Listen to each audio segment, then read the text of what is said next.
So we've just seen what happens in the evolution phase. Now let's see what happens in phase 4, the infection phase.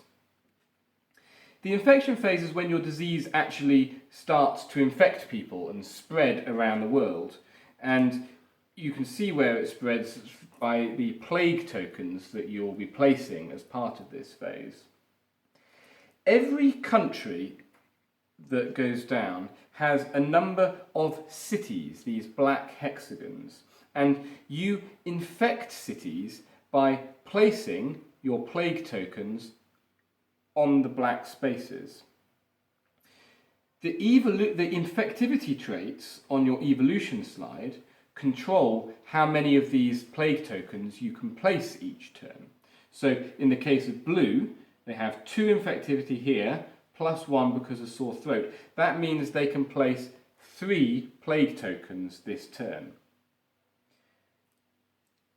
Now, you can only infect a city if your disease is both climate resistant to it and connected to it. These are really important concepts of Plague Inc. So we'll spend a bit of time on exactly how they work. So, climate resistant. All of the countries on the board have empty black hexagons on, which means they have a neutral climate and your disease is always climate resistant to them. However, if we look over here at Nigeria, we'll see that it has suns inside the city spaces, which mean that it has a hot climate. And the only way to be climate resistant to a hot climate is by evolving the heat resistance trait on your evolution slide. Now, blue doesn't have heat resistance on its slide at the moment, so it's not heat resistant.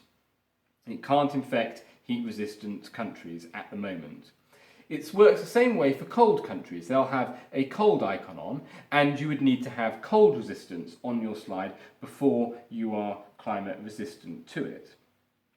So you can always infect neutral climate countries. You're always connected to neutral climate countries, but to infect hot or cold climates, you must have got the correct resistance on your slide. The second thing to consider is that your disease must be connected to the other country. Your disease must be able to reach the people it's trying to infect. You are connected in 3 different ways. One is in the same continent.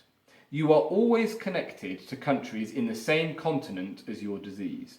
So blue infects South Korea in Asia, so it is already connected to all countries in the Asia region.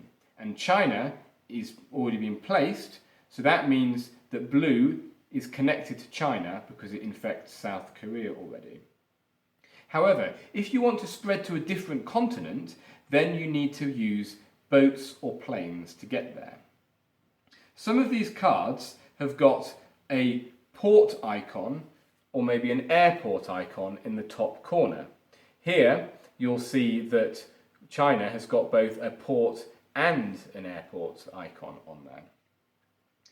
If you infect a country with a port icon and you have evolved the waterborne trait, then you are connected to all other countries with a port icon. So if blue had evolved the waterborne trait, it infects a country with a port, so it is automatically connected to all other countries with a port, like the USA.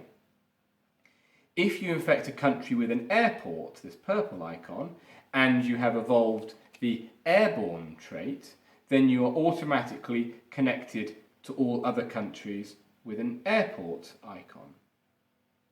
So, to recap, you have your plague tokens. The number of plague tokens is based on your infectivity. You must place this many tokens if possible, but you can only place them where you are both climate resistant, so you're either a neutral climate or you've got the correct heat or cold resistance, and you can only place them where you're connected, so you must be able to reach them.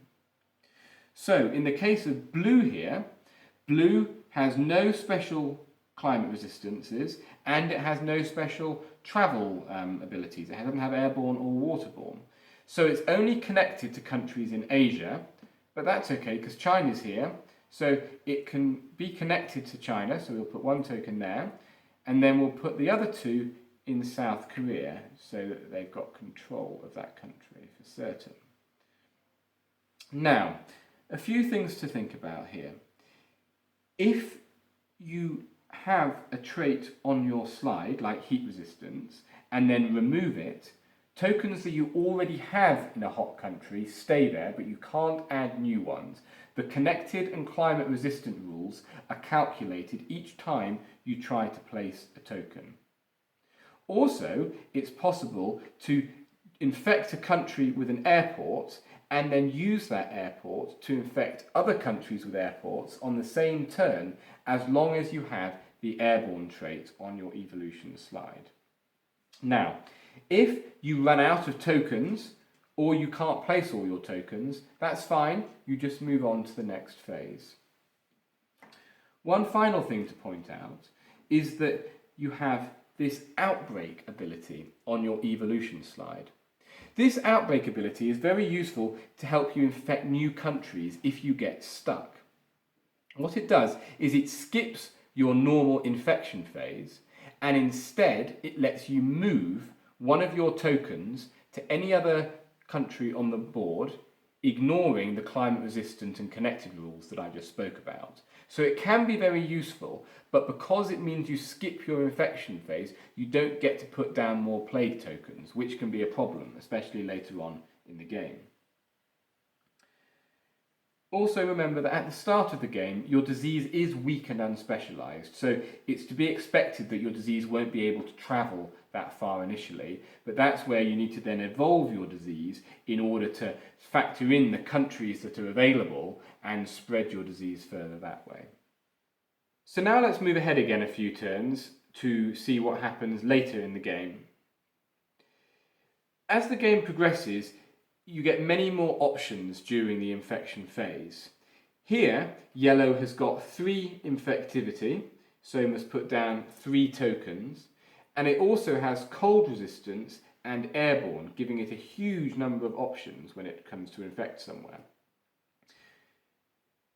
Let's see, where can it infect? It could place a token in South Korea because it's connected and it's climate neutral. It could fly to the UK because it has airborne and it already infects countries with airports, so it can infect the UK. It's climate resistant to cold, so it could infect Sweden if only it was connected, but yellow has no way of reaching Sweden at the moment, although we'll talk more about that in a bit. It could place tokens in Ethiopia because it's connected, in South Africa, not in Nigeria because even though it's connected it doesn't match the climate. It could place tokens in Chile, Venezuela, Cuba. Now, what we're going to do is we're going to place one token in the UK because of the airborne airports letting us be connected there. And now, because the connected and climate resistant rules are calculated each time a token is placed, we are now connected to Sweden because yellow is now in Europe and we can place a token there because we have cold resistance. So let's place one token there. And now we've got one final token to put down, and I think we'll put it in Chile so that we gain control of a whole nother country. And that's the end of the infection round.